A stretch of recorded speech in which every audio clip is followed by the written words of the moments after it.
Hello and welcome to Subway NIBFA Today. I'm Barry Green. This is show 2 in our new series of fortnightly instalments from Exporte and Subway. Today we'll be joined by former Glentoran and Crusaders defender Paul Leeman. With over 700 Irish League appearances in a career spanning over 20 years, Paul will be casting his eye over the NIBFA action from the past 2 weeks. Let's have a look at the highlights of our opening match. It was an absolute smasher between Crusaders and Linfield's under-15s. The sides met at Allen Park in Antrim and we witnessed no fewer than 5 goals. On commentary, Johnny Martin.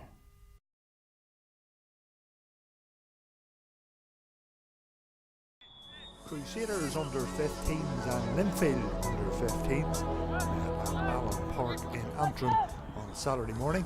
Linfield kicking off in 2nd position and Crusaders in 7th position. Linfield in the blue and the Crews in black and red.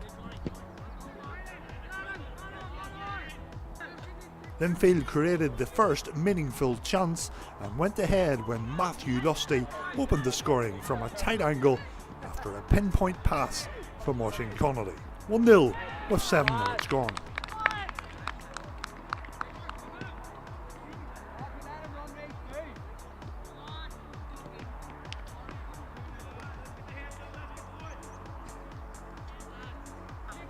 The Blues started the game strongly and created the next chance, but Connolly could only fire over the crossbar on this occasion.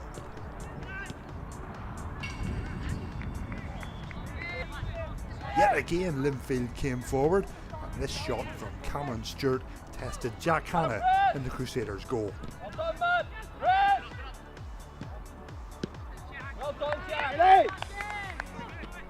Linfield were on top and their confidence was flowing, this effort just going wide of the right post.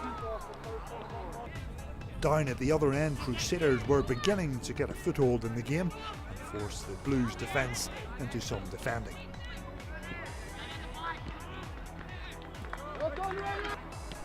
Linfield then doubled the lead when Ross McCausland finished calmly inside the box from a tight angle. 2-0 to Linfield in the half-hour mark.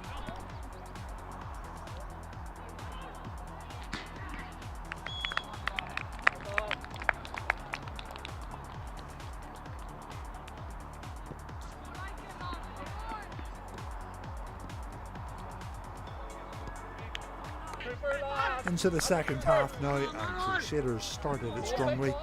This effort from Matthew Kearns didn't beat Conor Frail in the Linfield goal. Crusaders kept the pressure on and were pushing to get on the score sheet. This curling effort from James Watson made it 2-1.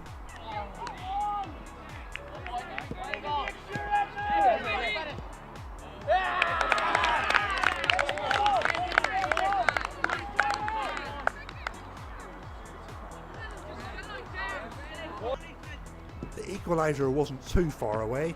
Only 3 minutes after Crusaders' first goal, they then levelled when Lewis Davison fired into the top corner.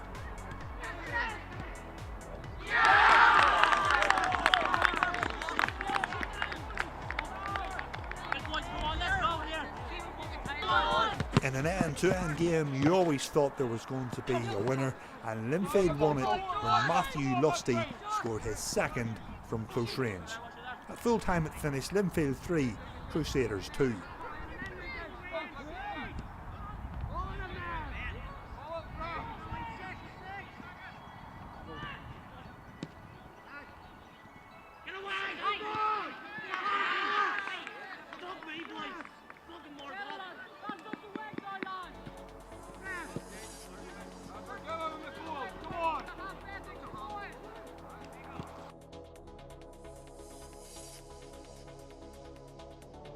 Paul, thanks very much for joining us today. Pleasure, Barry. Pleasure. Great to see you again. Yeah, it's good to catch up.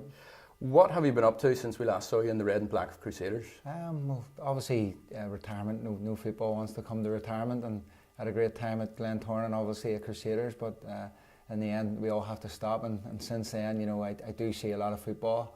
I like to get out and watch Irish League as much as I can. As a father, I'm busy, you know, normally running around after the kids, and I've got involved in coaching kids football as well, which has been really enjoyable. Yeah, you're involved with Donovan, a side that you actually played for whenever you were playing youth football. A couple of weeks ago we had Nigel Best here, and both of us remarked on the fact that actually youth football had stepped up a few levels. Is that what you're seeing out on the pitch at the minute? It is, and I think that comes from, there's better facilities now for young players. The coaching's certainly a lot better. I think coach education is become a big thing in this country, and the IFA are driving that, and so better coaches will hopefully mean better players, and I have noticed the standard of play certainly in some of the highlights we're going to see in this show. There's some cracking young players about this country. Yeah, turning to that 3-2 win for the Blues, the quality of the finishing was remarkable, particularly from Ross McCausland and from James Watson. Yeah, I mean, we picked out those two goals. The Ross McCausland goal, it's great vision and great awareness in the middle of the park. Super pass through to McCausland, he's taking it down in the chest, and he saw the keeper coming out to close him down, taking a little touch away from the keeper, and he's found the finish. Really good play from Ross McCausland there. And then the finish from Watson as well, which made it 2-1 then. A really good finish, intercepted the clearance, and a great curling finish to get Crusaders back into the game. One particular player that we both picked out in that game was Oisin Connady. He had a wonderful game, didn't he? Yeah, he was heavily involved in a lot of the action. He was involved in 2 of the goals as well. Again, a player who looks to have great composure, great awareness, and he could see a pass, and at a young age, he was a standout player for me. What does it say about Linfield's quality, about their character, given that they were 2-0 up? Crusaders come back, made it 2 apiece, but they ultimately saw it through in the end with that 3rd goal. Yes, they did. Being 2-0 up, they were probably cruising in the game in the first half, but all credit to Crusaders. They came out and had a go at Linfield again, got back into the game, but then Linfield did, as you say, showed that character to get themselves back in front again, and they looked like a good side. Thanks, Paul, for the minute. That win takes Linfield up to 2nd in the table behind the in-form Green Island boys. And that's who we feature in our second game. Green Island went into their clash in Antrim with Glentoran, hoping to retain their 100% record. On commentary, it's Paul Smith.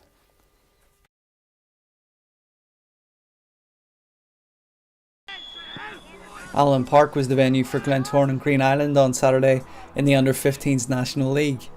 Green Island had won each of their opening 5 matches this season before this one, and they got off to a quick start here. The first shot from Taylor Agger was parried, but Jack Patton was there to put Green Island in front inside 2 minutes. And they were 2 goals to the good just a minute later, this time Adger getting on the score sheet himself after a defensive mix-up.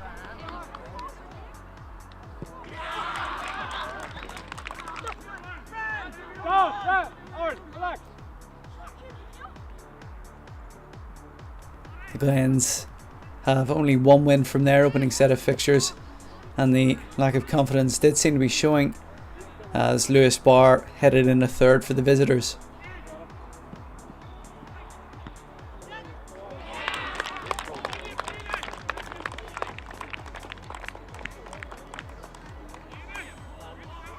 Adger had played a role in the opening 2 goals of the game for Green Island, and he was looking to get involved again, this time setting up Patrick Kerr, but his effort was just off target. Then Daniel McElroy looked to get a goal back before half time for Glentoran, but saw his long range effort tipped over the bar by Lewis Brown. Green Island started strongly in the second half as they had in the first. The referee ordered a penalty, and it was converted by William Conville.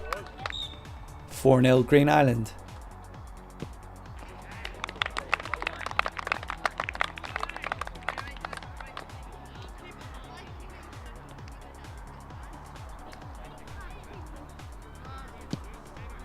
Abdulaziz Ali Asawala collected this long kick from his goalkeeper.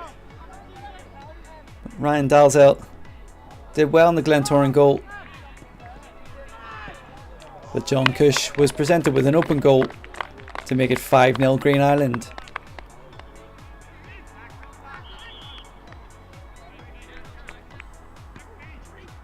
There was to be at least 1 positive for Glentoran later on, with Darren Morgan netting a consolation goal.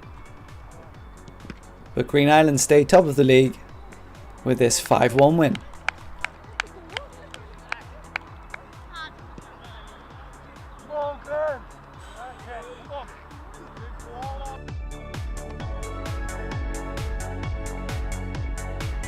Paul, that was a tough afternoon for Glentoran's under-15s. They had a really torrid day at the office, didn't they? They did. They lost 3 early goals, and you know, they're really giving themselves a mountain to climb there against a good Green Island side. And you know, when you lose goals early in the game, the heads can drop, the confidence, you know, dips, and it's difficult to get yourself back from that. And as I said, Green Island look a formidable side, and Glentoran just couldn't get back into that game.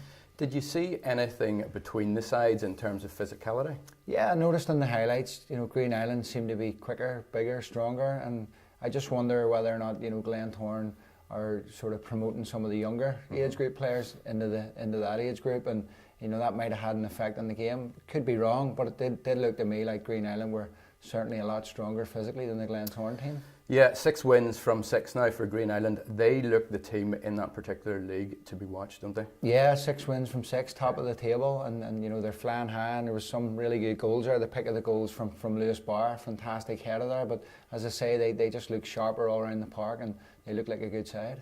Thanks, Paul.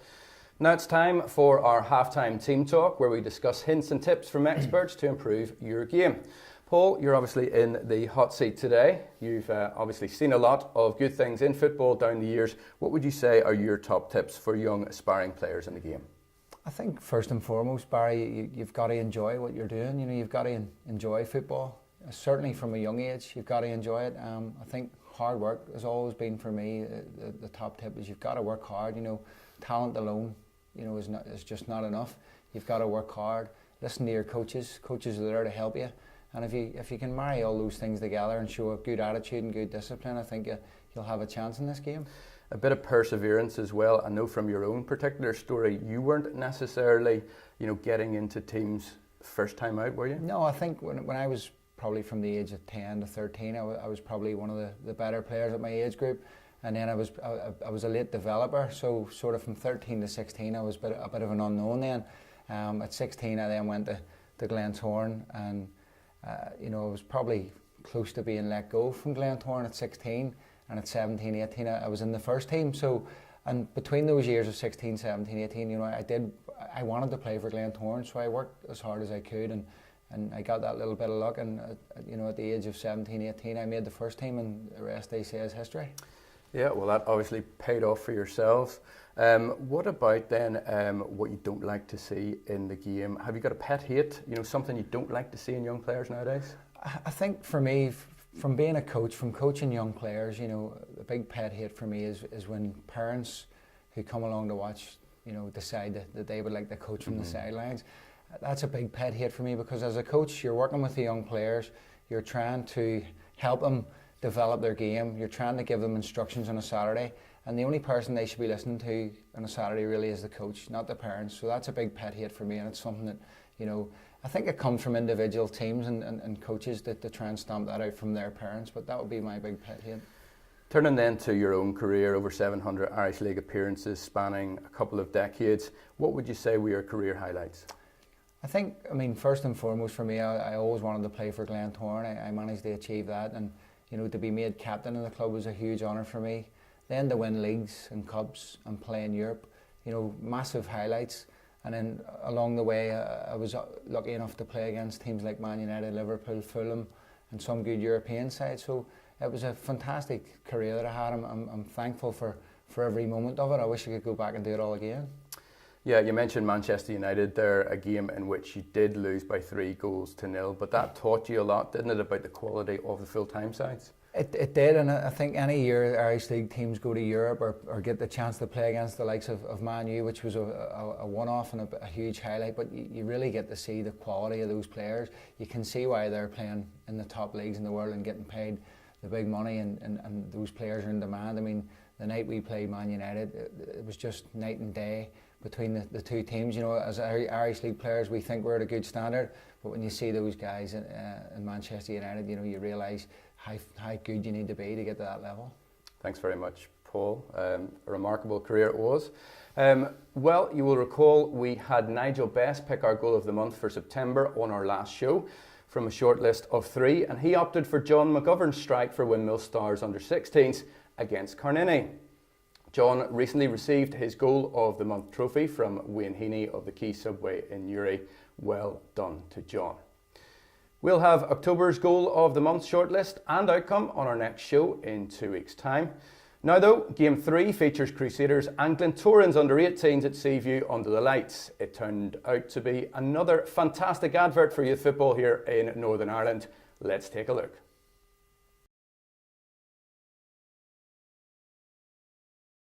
Crusaders hosted Glentoran in the under-18 National League under the floodlights at Seaview, with both sides starting the match in the top 6.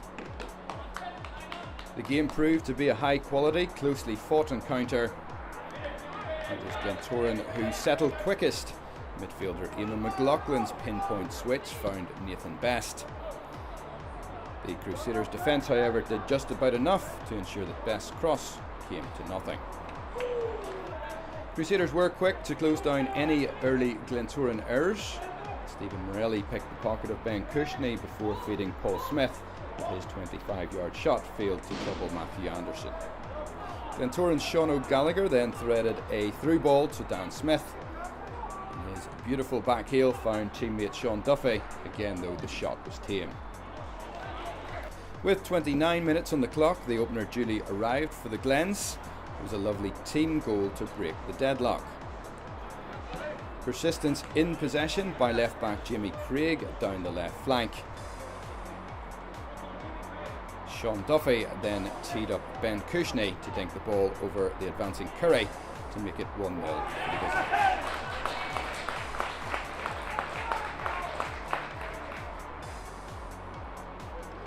They do say that you're always at your most vulnerable when you score, and that proved to be the point in this case. Adam Doyle was strong with Smith. Initially, Doyle retained possession before beating his man, providing the cross for Ben Steele to equalise. That made it 1 apiece between Crusaders and Glentoran, and that's how it stayed until the break. In the second half, Glen's defender Evan Lundy failed to hit the target with this header when well positioned. And of the two teams, Glentoran continued to play possession football, and with 48 gone they went 2-1 in front. Sean Duffy picked up possession in front of the Crews back line before picking out colleague Eamon McLaughlin, who showed excellent composure to find the top corner. A certain Goal of the Month contender for October.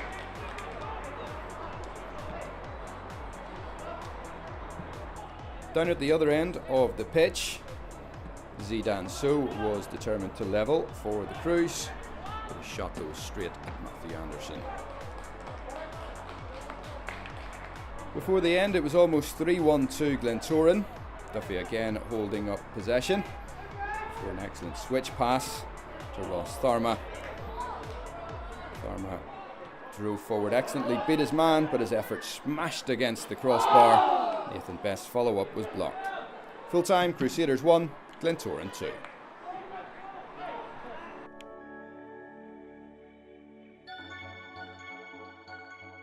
So Paul, two of your former teams, a good win for Glentoran and some decent goals as well. Yeah, some really good goals in that game. Certainly the first goal from Ben Cushney, great build-up play on the left-hand side, and the ball comes into Sean Duffy and he's flicked it over the last defender, and it's a really good finish then from Ben Cushney over the keeper. Impressed by that one. And then Eamon McLaughlin with the final goal. Again, fantastic play. Duffy involved in the build-up. Great awareness from McLaughlin to get away from the defender, and he's found a tremendous chip into the corner. I mean, a goal that could grace any game. Yeah, it's surely a contender for us for October, isn't it? Yeah, I would say so. You know, as I say, great composure shown and great vision to see where the keeper was, and a fantastic finish. Having taken the lead, Glentoran conceded almost immediately. In fact, I think it was within 60 seconds or so. How important is it for you when you do take the lead to keep that concentration?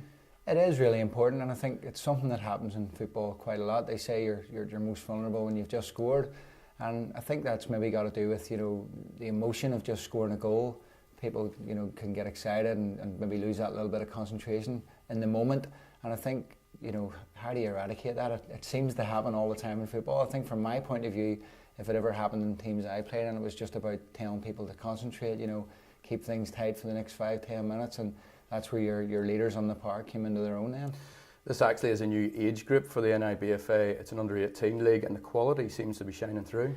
Yeah, you could see the quality there and some of the goals and some of the build-up play. It was really, really good. And at 18 years of age, for me, these kids have now got to be looking to make that step and to try and push for certainly for the under-20s in the first team if they're good enough. So the quality on show there was there for all to see, and that's the type of play that they'll need to be shown to get to that next level.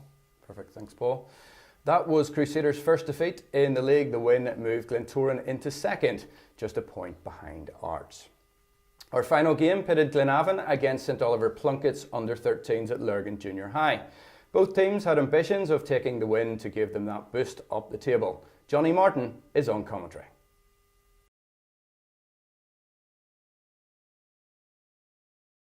Glenavon under-13s met St Oliver Plunkett under-13s at Lurgan Junior High School. The visitors started it brightly but could only head over from this dangerous in-swinging corner.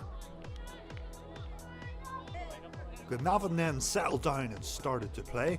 This long ball forward played in Dara Kennedy, who done well to cut the ball back, but Connor Doyle could only fire over the crossbar.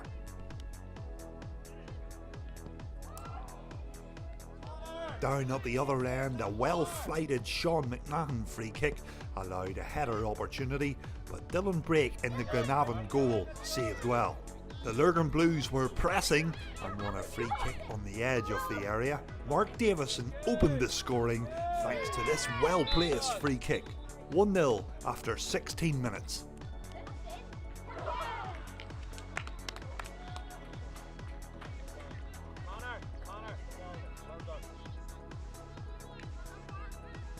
Plunkett then worked the ball out well from the corner flag. Keelan Donnelly and Mihal Flanagan combined well. Flanagan was then fouled 30 yards from goal. Darren McGuinness stepped up to take the free kick and level the match in style. 1-1.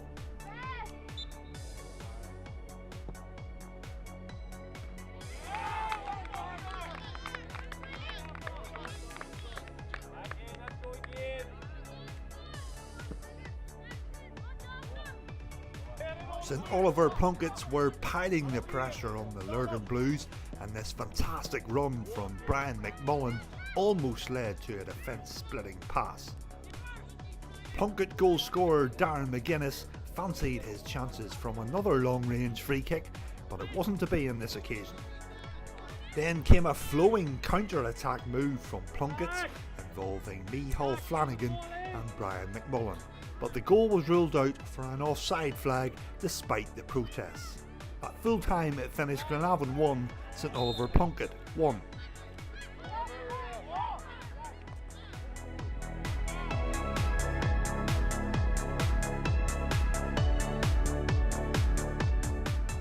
So Paul, a 1-1 draw then in our final game, and effectively it was a match of two free kicks.